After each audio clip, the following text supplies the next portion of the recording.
I'm really on the way home now. This shit crazy.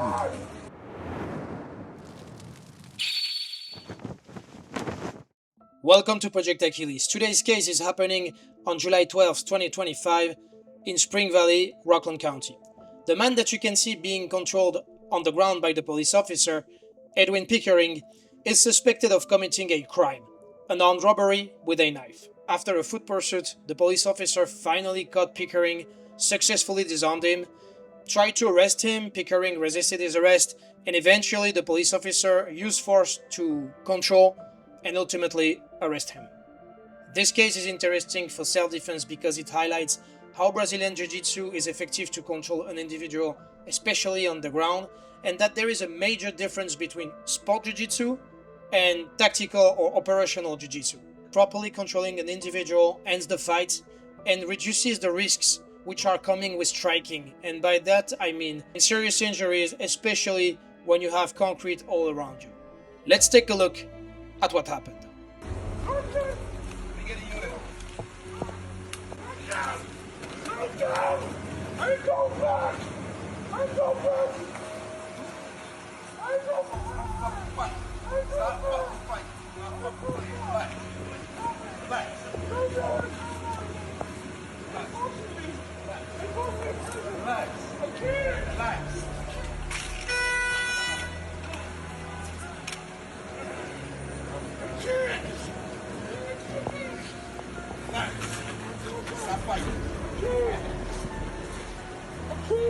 Hey, stop.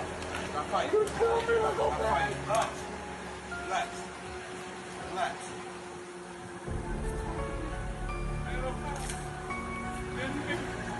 They took me on that box.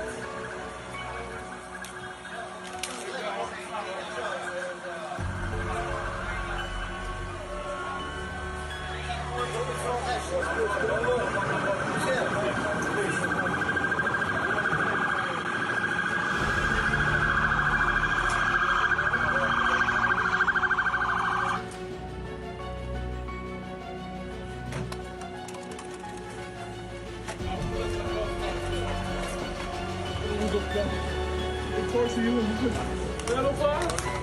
Metal bars? They try to people metal bars? Oh man, I am telling you. It's in my system. I'm telling you, it's in my system. They torture me. They still in me. Please, I each up the metal box. They drug people in metal box. They drug people in metal box. First of all, let's break down what the police officer is doing. He has a mount position. He's holding the suspect's arm, but Pickering is resisting and he's starting to escape. The police officer goes with the flow and he's going to use his weight on Pickering to try to pin him on the floor. And it's a very good reaction because you are using your weight against your opponent instead of force and you are saving energy. But Pickering keeps resisting and he's eventually giving his back to the officer, and the police officer is switching from mount to back control. But right now he's doing a mistake. He should have his head tucked and against Pickering's head or back instead of being out and away like this. Because if Pickering rolls forward, there is a high risk for the police officer to hit the concrete with his head first and get a serious neck injury. Whenever you take the back, you have to be sure that your head is in a safe position, especially if you find yourself behind the hips. So we are going to attack the back from turtle, and I'm going to take the right position. So Reeve goes turtle, I'm attacking his back, position my legs for the hooks, grab the inner thigh, my arms goes around his neck, grabs his shoulder, and my head is positioned right there in the middle of his back. That way, my neck is protected and I maintain a good control. If you start defending for a reason and I have to move, I keep control like this and my head stays on his back. So if he rolls forward, my neck is still protected. I can put my hooks and I maintain control.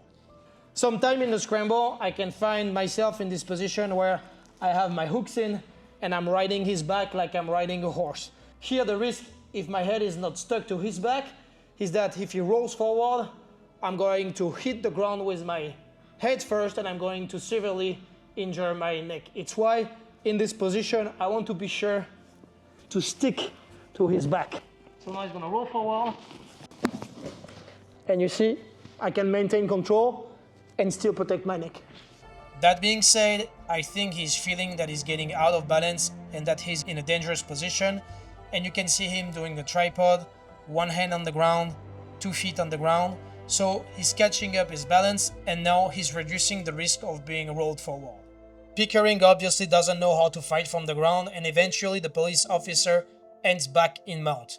And you can see him now, he's completely laying on the suspect using all his weight to pin him on the floor, and he's also controlling one arm with an underhook behind the head, which is not a perfect lock, but at least is a good control, especially if you're fighting somebody who is not trained in ground fighting. I read many comments saying that this police officer doesn't know how to execute a good top control position, and I think this is where we have to make the difference between sports jiu-jitsu and tactical, operational jiu-jitsu, ground control, you name it the way you want. But first of all, being tactically equipped or even dressed up for your everyday life and being in your gym attire, grappling attire, jiu-jitsu attire is very different. You're not going to be as flexible, your mobility is going to be reduced, you're not going to be able to use your weight exactly the same as you would do if you are in the perfect attire. You're not going to use your feet the same way because you're wearing shoes, and especially if it's boots. So technically, whatever you could do when you are barefoot in the perfect attire is going to be reduced because of your gear. And you can see that live on the video. The police officer is losing his radio, and then he has maybe something that falls from his belt, and he also has to be careful because he has a gun and a taser, and he doesn't want the suspect to grab his taser or gun and use it against him. So you have many things to take in consideration. And also he has to move with his tactical belts, with his pants and boots, and none of that is made for grappling, and it's actively reducing his capacities. And also think about that if you, as a civilian, you intend to use jiu-jitsu for self-defense. You have to be reasonable in the use of force, because at some point, under certain circumstances and in certain situations, it's not going to be self-defense anymore. You have to know better if you train better. The third point between operational jiu-jitsu and sport jiu-jitsu is your environment. For operational jiu-jitsu, you're going to be surrounded by concrete in an urban jungle. Nothing is made for you to roll, and you won't be able to use the techniques exactly the same way as you do on the mat, because everything around you can potentially cause serious injuries. Deciding to control an individual on the ground comes with pros and cons. Sometimes you won't have the choice, sometimes you would have the choice, but you have to know that when you are focusing on controlling an individual on the ground, you're losing awareness. Your head's down, you can see that all along the video, and you can't watch your 360. It means that you can't spot and anticipate any danger coming around you. If you decide to control an individual until the police can come to arrest them, ensure that you have friendly people around you who can watch your back. You won't always have the choice, you won't always have friendly people to watch your back, but if you end in a position where you have to use a top control against an attacker, there is a hybrid solution where you can get into that position, briefly control the attacker on the ground, and create an option for an escape. In that case, and you can see that live, nobody attacked the police officer, he's safe, the suspect has been arrested, and he has been charged. Thank you very much for watching Project Achilles. I hope that you like this video. We are more than 500,000 subscribers. We are on the road to the million. We need you. Subscribe to the channel. You can also follow us on Instagram and see the training that we are doing at the gym, as well as the community that we are building.